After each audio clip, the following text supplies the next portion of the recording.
అల్లూరి సీతారామరాజు జిల్లా అరకు నియోజకవర్గం అనంతగిరి మండలం ఎన్ఆర్పురం గ్రామ పంచాయతీలో 16 గిరిజన గ్రామాల రైతులు ఆందోళన వ్యక్తం చేస్తున్నారు.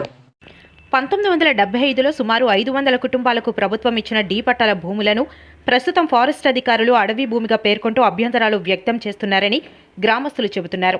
దశాబ్దాలుగా సాగు చేస్తున్న భూమిపై హక్కులు కోల్పోతామేమోనని భయపడుతున్నారు. ఇప్పటికే జిల్లా అధికారులకు ప్రజాప్రతినిధులకు వినతి పత్రాలు సమర్పించారు. రీసర్వే నిర్వహించి డి పట్టాలను రెవెన్యూ పరిధిలోకి తీసుకుని ఫ్రీ హోల్డ్ చేయాలని కోరుతున్నారు. టూరిజం అభివృద్ధి జరుగుతున్న ఈ సమయంలో గిరిజనులకు న్యాయం చేయాలని విజ్ఞప్తి చేస్తున్నారు. ఖచ్చితంగా క్షుణ్ణంగా పరిశీలిస్తారని మా గౌరవనీయులైన కొణిదెల పవన్ కళ్యాణ్ గారికి మేము ఆశిస్తూ ఉన్నాము.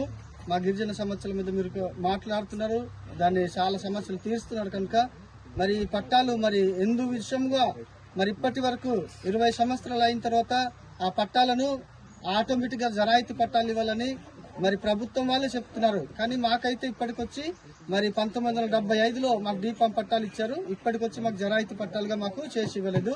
దీని మీద మీరు దృష్టి పెడతారని మరి నేను ఈ మాటలను మీకు మీరు దగ్గర చేరుతాయని నేను నమ్ముతూ ఈ మాటలను నేను ముగిస్తున్నాను. నా పేరు కోటపతి శ్రీను సార్. నాది అల్లూరి జిల్లా అనంతగిరి మండలం ఎన్ఆర్పురం గ్రామ పంచాయతీ అండి. డిప్యూటీ సీఎం కొణిదెల పవన్ కళ్యాణ్ గారికి నా యొక్క విన్నపము, అలాగే ముఖ్యమంత్రి అయినటువంటి నారా చంద్రబాబు నాయుడు గారికి కూడా నా ఒక విన్నపం సార్. ఇదిగో సార్, మా ఎన్ఆర్పురం పంచాయతీలో సుమారు 16 గ్రామాలు ఉన్నాయి సార్. 16 గ్రామాల్లో కూడా 1975లో పట్టా ఇచ్చి ఉన్నారు. అయినప్పుడు కూడా ఆ పట్టాలు మాత్రం ఇచ్చారు కానీ ఆన్లైన్లో తప్పుదాలు చూపిస్తున్నాయి. ఇప్పటి వరకు కూడా మా పట్టాల్లో ఉన్నది మాత్రమే మేము మాది అనుకుంటున్నాం కానీ ఈ పట్టాల్లో ఉన్నది మాది కాదంటూ చూపిస్తుంది సార్. అలాగే రెవెన్యూ డిపార్ట్మెంట్ వారు వచ్చేసి మా పట్టాలని ఇచ్చి మాత్రం ఉన్నారు కానీ ఫారెస్ట్ డిపార్ట్మెంట్ వారి యొక్క పట్టాలు మాత్రం ఫారెస్ట్ వాళ్ళు ఇది రెవెన్యూది కాదు, ఇది ఫారెస్ట్ వాళ్ళదని చెప్పేసి వాళ్ళు మాకు కొద్దిగా ఇబ్బందికరంగా చేస్తున్నారు.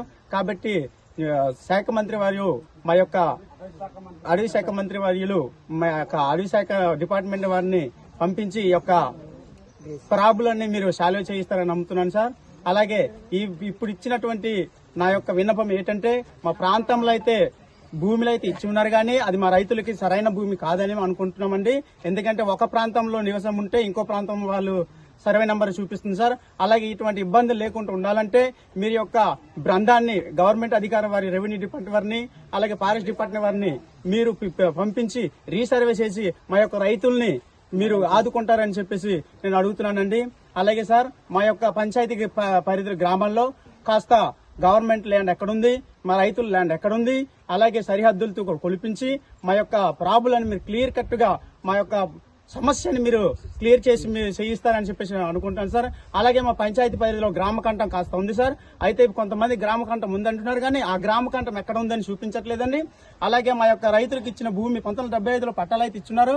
అయినప్పుడు కూడా ఆ భూమి మాదే అని అనుకుంటున్నా కానీ ఆ భూమి ఎక్కడ వరకు ఉంది, నాది ఎక్కడ ఉంది, ఫలాని ఇంటి వాడిది ఎక్కడ ఉంది, గవర్నమెంట్ ల్యాండ్ ఎక్కడ ఉంది, అసలు ఈ గవర్నమెంట్ కాదు రైతులది కాదు, అసలు ఎవరిది అన్అఫీషియల్ ల్యాండ్ ఎక్కడుందని చెప్పేసి మీరు కళ్ళగట్టట్టుగా మీ అధికారి వారికి పంపించి రీసర్వే చేసి ప్రజల్ని న్యాయం చేస్తారని చెప్పేసి నేను మీకు నమస్కారం చేసి తెలుసుకుంటున్నాను సార్.